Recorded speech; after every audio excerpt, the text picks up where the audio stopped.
In Haiti, within the framework of an art exhibition, universal themes have always had the right to be voiced. For, without question, thought is mankind's most precious gift. But what about freedom? Years ago, Haiti was built in the name of freedom to the cry of live free or die. Yet, today this little world of Haiti is still a crying infant, a youthful nation of people living in unacceptable, inhuman conditions, a nation of people crying out for a life which resembles more closely its ideal of peace and progress. In reality, freedom in Haiti is no more than an object of curiosity, a pretty museum piece to be contemplated by its few admirers. Kako is the personification of the Haitian peasant. Kako and his machete is both farmer and patriot.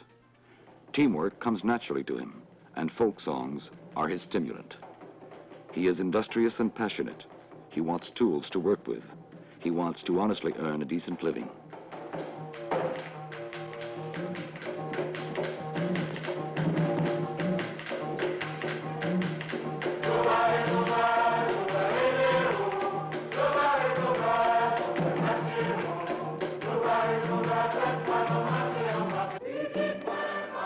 Some unknown taboo has made him march to the beat of the drum, his arms upraised, his machete drawn, and cry, vivat.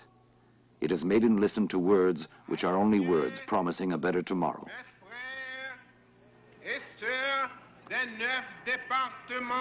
Haitians, my brothers and sisters of our 9 geographic departments. Not long ago, my dear friends, you gathered here in our capital city to hear my answer before the Legislative Assembly to your sovereign and solemn decision which you expressed when it was your turn to speak to re-establish national representation. You have shown by your vote the manner in which you want to shape your own destiny and under whose leadership, how you want to initiate the state reforms without the useless and artificial tensions which generate the bitter internal conflicts every time men refuse to courageously face the problems of a country and to agree upon their solution. You have imposed upon me new and patriotic duties by investing me as your leader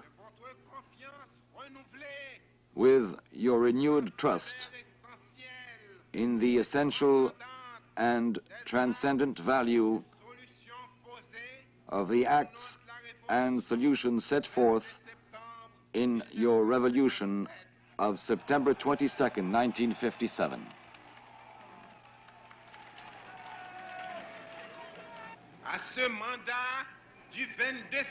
The acts and solutions laid down in the name of the revolution of September 22nd, 1957.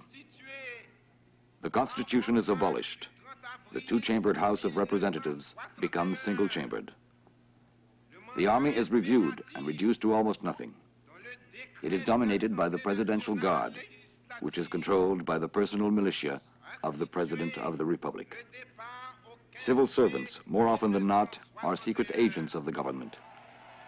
The right to strike is declared illegal. The Association of Students, which is backed by the Catholic hierarchy, is dissolved because of its threat to go on strike.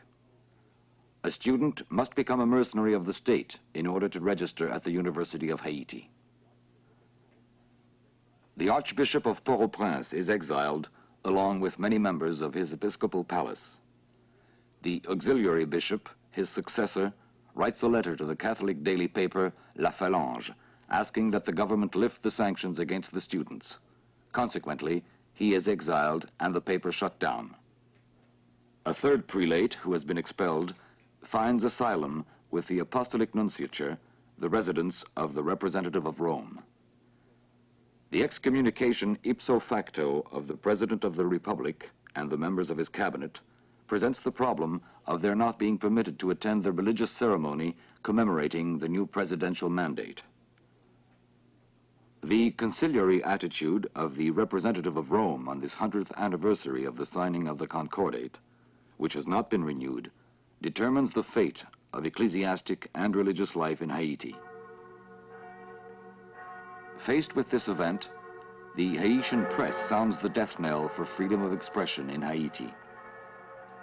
Port-au-Prince, May 22nd, was a scene of great exaltation. Its streets were jammed with people whose forest of hands turned towards the president, their arms raised high in that comforting fever of delirious enthusiasm. It was true testimony to the president of the profound attachment and faithfulness the common people feel towards the head of the nation. The foreign press gives a most sensational rendering of the situation. Haiti, the charm of misery. The militant peasant abandons his farm, lives by his wits alone, and plays the wandering knight, a decadent adventure, verging on the burlesque. Haiti, a regime of terrorism, the future of which is uncertain. Haiti, an island of hell in the Caribbean paradise.